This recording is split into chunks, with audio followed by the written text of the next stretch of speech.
जय जोहार संगवारी हो। फिर से स्वागत तुम सबको एक नया व्लॉग वीडियो में बहुत दिन के बाद। तो आज है हमारे संगी घर के गणेश विसर्जन दे में प्रसिद्ध कलाकार आते जैसे कि शिवानी, वैष्णो, मोंगरा, अतुल के गोकुल राठिया।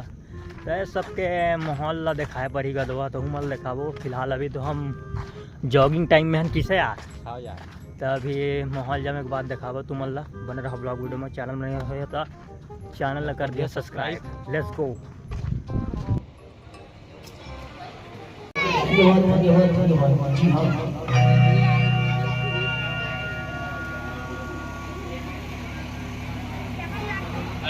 हेलो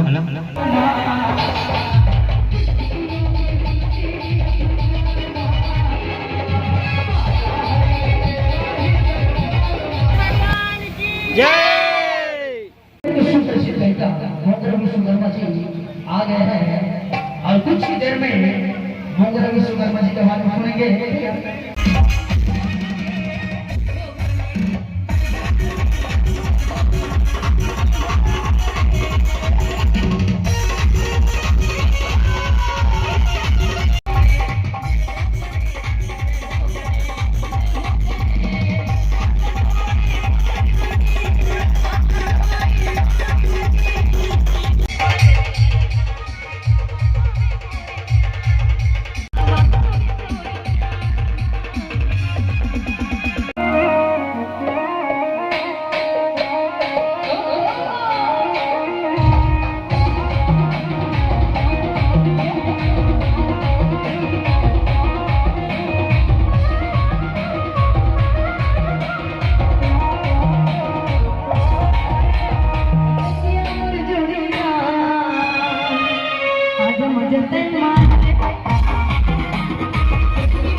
लेकिन एक सेकंड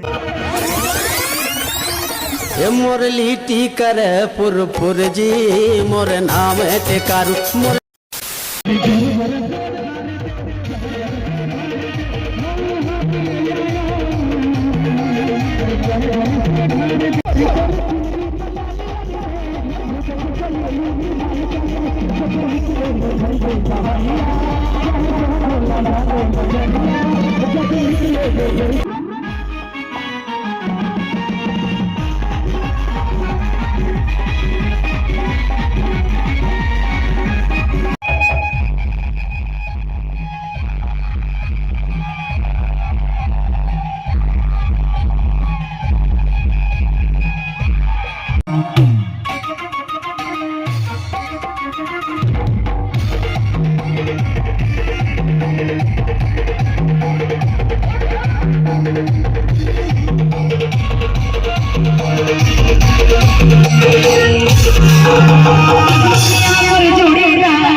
बनाई ले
तो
वीडियो अच्छा लगी सही तो लाइक सब्सक्राइब शेयर कर दिया संगवारी हो। मिलता नेक्स्ट ब्लॉग में, तब तक के लिए जय जोहार। Thanks.